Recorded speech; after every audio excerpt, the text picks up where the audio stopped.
Okay,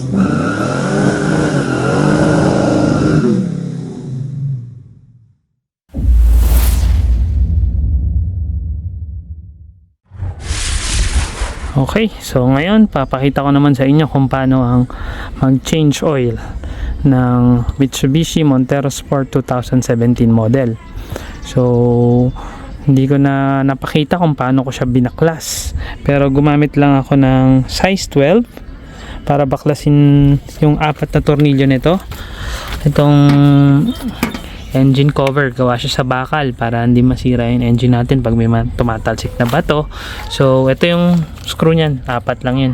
Itong ibang screw galing dun sa isang cover. Ito rin yung cover kasunod ng engine, yung para sa transmission, saka cover din yung part ng engine natin. So dito banda yun. So yan, meron siyang 1, 2, 3, 4, 5, 6, tapos puro sa gitna yan. Meron ditong 7, 8, 9, 10. So 10 ba? Tama nga ba? Tingnan natin kung 10 nga yung tornilyo. So 8 pala, bali kasi yung dalawa dito siya, saka doon, pangdugtungan niya. So bali 8 lahat.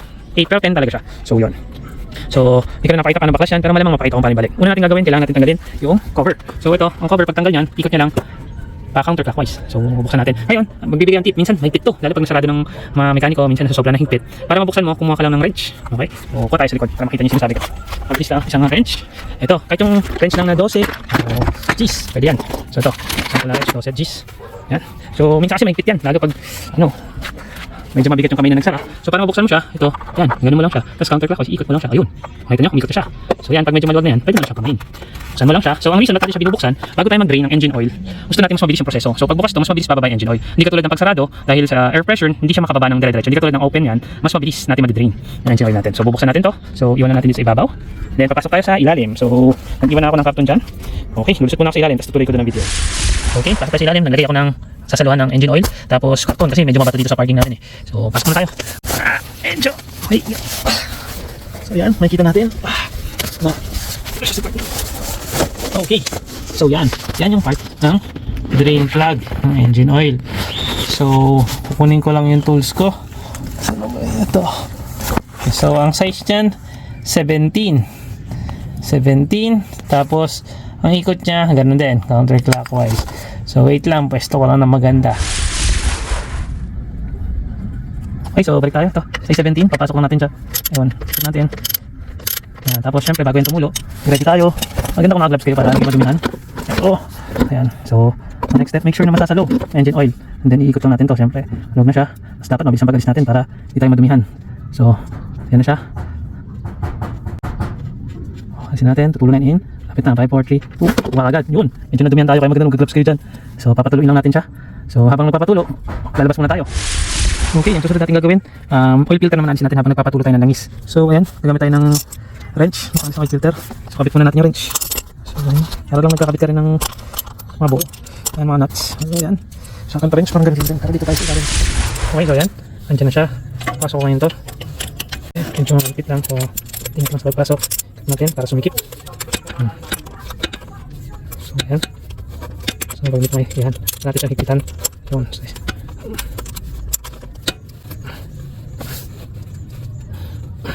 yun, naikot natin siya. So, since sumikot na siya, kaya natin ikot pa. Yun. So, yan, medyo biluwag na yan. Ay, sulit na kami. So, yun. So, nakakaan ka na. Okay na. Pero, kaya. So, pwede natin ikutin ng ano. So, yan na. Kaya na natin. Alisin yan. So, tayo kasi kinangis din. Yun, tumulo na langis. So, bawasan natin. Yan. Alisin na natin. Tumulo yung langis eh. So, tutulo talaga yan. Pwede tayo maghanap ng pangsalo muna. So yan, kung tayo pangsalo, natuluan tayo eh. So yan, yung medyo kunin natin. Ayun. So ikot natin. Medyo matulas ang aking kamay. Ikot natin, tapos tutulo yan. So pag tulo, ayan na. Patuloy natin doon sa tulan natin. So yan. Buksan nyo lang yan. Yan yung tumulo. Ayan, tapos may tutulo din dyan sa taas kasi oil dyan, naipon yan eh. Madami-dami yan. So yan, bukasin natin. Pag naalis yan, ayan, patuloy lang natin. Madami laman to. So kung kaya nyo patuloyin, patuloy nyo na lang. Kaysa mapunta sa inyo. Yan. Tuloy natin. And then, saka natin alisin. Medyo nakatulo na. Okay na yan. Kunting ano na lang. Ito, papalusin na natin. Yan. So, ayan na siya. So, kunin naman natin yung pamalit natin. And then, ito yung buto para pag nagsalin tayo mga engine oil. Kasi ito rin yung oil filter na bago na ipapalit natin doon sa ating tinanggal. So, yan. Ready na siya. Tanggalin lang natin itong plastic. Tapos, make sure na lalagyan natin ng konting langis itong paikot para hindi siya mahirap tanggalin katulad kanina. So, i-hand tighten lang natin to. Hindi na natin kailangan gamitan ng wrench para hindi magasgas at masira yung mga sides nito. So, tara, gawin natin. Okay, so ito na ulit tayo sa ilalim. Ito, medyo natuluan. So, pupunasan natin yan mamaya ng basahan. Pero bago yan, kuha tayo ng mga konting tumutulo dito. Yan, meron dyan, mga kakapan yan. Meron pa yan. Ayan, napunta na sa daliri ko. Pamahid lang natin dito. Papahid lang natin dito sa labi para hindi mahigpit pag ating binuksan ulit. So, yun lang. Pahid dyan lang, paikot. Yan, huwag kayo matakot. Dun sa goma, dun sa black na goma. Ayan, yan yung natin lalagyan para pag sa susunod na tanggal tayo, hindi tayo mahirapan. So, kuha pa tayo konti. Ayan, kumuha pa tayo ng konting langis. Bago natin punasan. Ayan, ipahid nyo ng paikot ulit. Ayan. Okay. Tapos punasan na natin. So, yung mga tuluan na hose, punasan. Yan, ito. Sa punasan yan, syempre ito. Importante. Yung paglalagyan ng oil filter, punasan natin mabuti yan. Yan. Okay, so ngayon pag napunasan na natin, balikan natin siya. So, kunin natin siya. Pasok nyo lang dito. Gusto naman yan eh. Yan. Tapos, ikot nyo lang. Ayun, nakita nyo ba? Ayun, so ikot nyo lang. Ang ikot niya, clockwise na. Ang tanggal, counterclockwise. Ang kabit, clockwise. So, ganun lang. Pero bago yung clockwise, siguraduhin nyo munang lapat na lapat siya. Para magandang ikot. Ayan. So, kabila yun. So, ikot lang natin. So, yan. Ikutan natin todo. Nalaman nyo naman pag tama yun. Lagay nyo kasi ikot nyo. Madali lang. Kung medyo mahirap ikot yan, ibig sabihin, mali ang lagay nyo. So, yan. Medyo madulas. Ikutan natin. Hand tighten lang. Ngayon, gamit tayo basahan para mas mahipitan natin. Ayan. Ngayon, pag hindi na umikot, okay na yan. Hindi naman kailangan nyo ng sobrang higpit. Make sure lang na hindi naman siya sobrang buwag. Ayan. Okay, magkatapos yan, susunod naman natin yung drain po. Okay, dito tayo doon. Okay, ngayon, nasa drain plug naman tayo. So, ito, nakita nyo nilagay kong teflon para askin tayo magpalit ng drain plug. Eh, mahigpit pa rin siya dahil din sa teflon. So, yan, nakita nyo naman. Medyo mahirap na ikot. Nagabitan na ulit natin ng socket wrench. So, babalik rin natin ang ikot niya. Kasi kanina, counterclockwise ngayon, pa-clockwise na tayo. So, para dyan. Ayan, ikot natin. Kasi namikitan todo. Ayan, so, mamaya, magkasali naman tayo. Ayan. So, ayan, mahigpit na. Kita nyo naman. Yung pandingan. Last para sure. Ayan. Okay na yan. So, medyo napit tayong gabi. So, ito ko lang sa ilalim tayo ng Montero. Yung cover ng end ng transmission dito. So, merong 1, 2, tapos 3, tapos 3, 4, tapos meron pa dito sa ilalim. Kabilang side din, meron din yan. Ayan, 5. Tapos yung huli dito sa gitna. Ayan. Yung tornilyo na yan. Ito. Ayan. Ito. Ayan. Meron din dito sa baba ko. So yun, nakabit muna natin, higpitan natin. So ito, higpit na tayo ng mga tornilyo. Tapos patapos na. Ngayon na lang. Gamit tayo ratchet. Mabilis. Hindi mo kailangan sobrang higpit. Pero yung higpit naman na hindi naman siya kakalog. Tansya nyo na. Yan, napin yun. Kabila. Yan din. Yan, pag medyo nakantuan yung higpit na, hindi nyo na mapihit. Pati na yan. Importante hindi lang siya gagalaw. So tayo sa isa pang cover dun sa engine cover. Ito, sarap naman. Okay, so bago natin ikabit yung engine cover, dito na mga yung engine cover, kabit muna natin to kasi parang ano siya meron lang siyang susulutan. Yan, susut mo lang siya dito sa gitna nito. Yung itong kanto ng engine cover, iyan dahil ito yan. Wala naman siyang sarahan. So mailulusot natin para hindi tayo mahirapan at hindi siya bumabagsak. So ikot mo lang yan. Huwag mo na siya higpitan. Maikot lang. Isa ka. Dalawa yan. Isa kang tornilyo. Doon sa kabila. So ganun lang din. Ikot lang din natin. Yan. Basta yung hindi siya mapulog. Hindi masyadong maduwag. Masyadong maikit.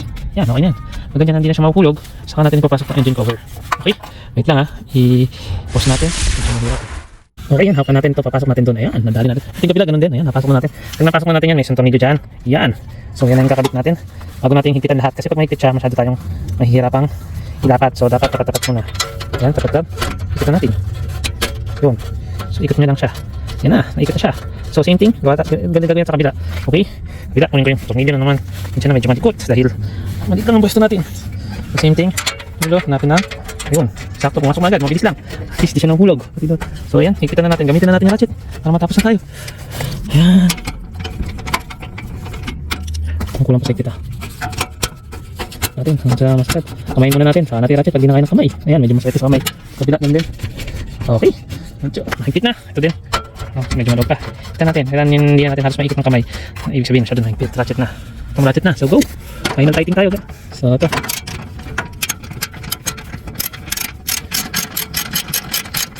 Ito na natin. Ayan. Masyadong higpit. Pag dinamikot, pwede na yan. Kabila na. Hirap tayo makita.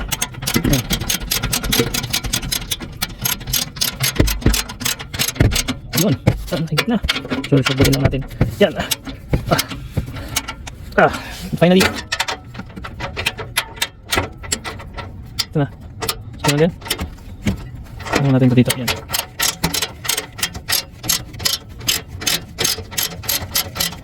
Okay. Tapos, final, last one. Agad-agad. Okay. Tapos, medyo mahigpit na to. Yan, hindi na tumutunog eh. Okay. Tapos, punta na tayo sa taas. So, ito yung kailangan natin. Yung ating embudo, pangsalin. Tapos ito, sinutan tayo oil. Pasalin na tayo. So, medyo gitna naman. Lagyan natin to. Okay. So, next, ito, buksan na natin to. Okay, pagkabukas nyan. So, lagay ko lang dito para makita nyo. Sasalin na natin ng langis. So, ang ginamit ko, 5W30. So, yan. Ito 5W30. Tapos, ito yung 6 liters. So, ngayon, lagay na natin. Bubuhos na natin yung 6 liters. So, yan. Dandan ang buhos. Para hindi masyadong tumapon. Yung magpas kanina, pupunasan lang natin ang basahan yan. So, galing mabagal basta hindi tumapon. Yan. So, advisable ng change oil. Mas maganda every 6 months. Kasi parang ano yun, langis lang din. Pag nagluluto tayo, expire din siya. So, maganda siya 6 months. Tapos maganda gamitin fully synthetic. Para maski medyo makalimutan mo palitan, hindi ka agad masisira ang makina mo. Hindi ka tulad ng mga mineral oil.